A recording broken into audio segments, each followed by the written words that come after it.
Please stand for the pledge. I pledge allegiance to the flag of the United States of America and to the republic for which it stands, one nation, under God, indivisible, with liberty and justice for all.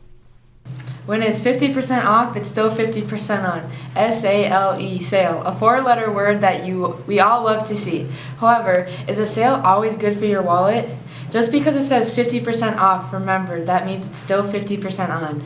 A sale on a product that you have been saving for and truly need is a victory. However, if you see something and you buy it simply because it's on sale, that's not a victory. That deal just made you lose money on something you neither really wanted or needed. So shop smart and remember, just because it's on sale, it still costs money. This week's trivia question is, just because it says blank percent off, remember it's still blank percent on. Everyone who fills out an entry form and correctly answers the trivia question will be entered into a drawing to win a Tiger Credit Union swag bag. So be sure to find the student MSRs during your lunch period today to answer today's trivia.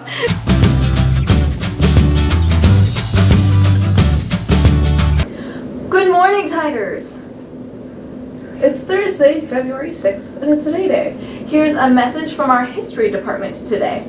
As you have heard, February is Black History Month, and the 2020 theme revolves around African Americans and the right to vote. In 1776, the year the Declaration of Independence was issued, more than 500,000 Black Americans were slaves. In fact, slaves accounted for about 1/5 of the population in the American colonies. Most of them lived in the southern colonies, where slaves made up to 40% of the population. Even though many of the nation's founders saw slavery as an evil thing, they were unwilling to confront the issue.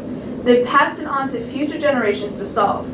From the beginning, people of African American heritage were not considered citizens of the country, nor did they have political rights. Continue listening this month as we explore this story.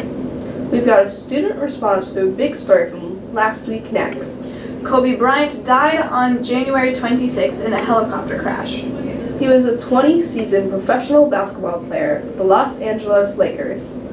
His death affected the whole country, and here's how it affected our basketball players. When I found out about Kobe's death, me and my dad were hitting in the batting cage, and my mom texted both of us in our group chat and told us Kobe Bryant just died, and I remember looking at my dad and not believing him, and he just sat down and went silent. It was just silent in that cage for about 5 minutes. I was scrolling through Instagram and I saw like a TMZ report and I didn't know if it was true or not, and then I looked and it was. When I first heard about Kobe's death, I was at work. My mom had sent me a text. It was a headline of Kobe crashed in a helicopter, and at first I didn't believe it.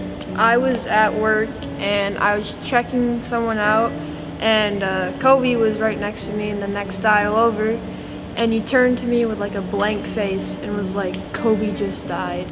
I was so sad. I was like, how does this world just take away all these people from us? He was a great father figure, for his daughters. I think he has 4 of them. He said that his daughter's first basket was more important than a championship, so that was pretty cool. I was actually named after him. My dad, when he first saw Kobe coming into the league, he realized how kind of cool of a name that would be. Kobe inspired me, just the way he moved through life. It wasn't just about him, it was about everyone around him. I feel like Kobe kind of inspired everyone, basketball world and not. He kind of showed people no matter what, anyone can do anything if they put their mind to it. I think Kobe stands for Mamba mentality. You just you gotta strive to be the best. He did inspire me because it gave me more confidence in basketball to just play with better people, just be one of the best. I feel like it impacted us a little more because knowing Kobe, he was a big supporter of girls basketball and the movement it was headed for getting it a bigger name. And then the death of Gigi was real sad too, because she was supposed to be the next big player for UConn and the WNBA, so I feel it kind of hit girls basketball a little harder. My condolences go out to the family, because I know it's hard to lose 2 big people and in such a sudden way.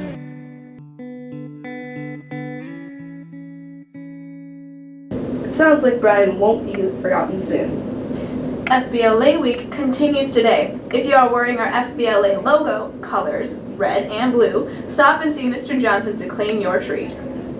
Did you know that there are over 60 different competitive events you can do in FBLA competition? Some events test your knowledge of business and marketing related concepts, while others allow you to create business presentations, create graphic and website designs, along with a number of other event types. Any plans on Valentine's Day? Please consider donating your blood. You are for sure someone's type that day. Sign up at redcross.org or contact Maddie Eberhardt for a time. And this is from the boys basketball team. The team is coming off a tough loss in West Salem, is looking to bounce back in a big game on Friday against Luther at home. They again would like to thank you for all the support and hope to see a big crowd Friday night. That's in the Fieldhouse at 7 p.m. on Friday. Tonight, though, we have a girls' game at the Fieldhouse. They'll be playing West Salem. Boys hockey is at Winona, and girls is playing at ECA Stars. Good luck, everyone. For GM97, I'm Audrey Nelson. And I'm Carolyn Nelson. Have a great day, Tigers. Bye!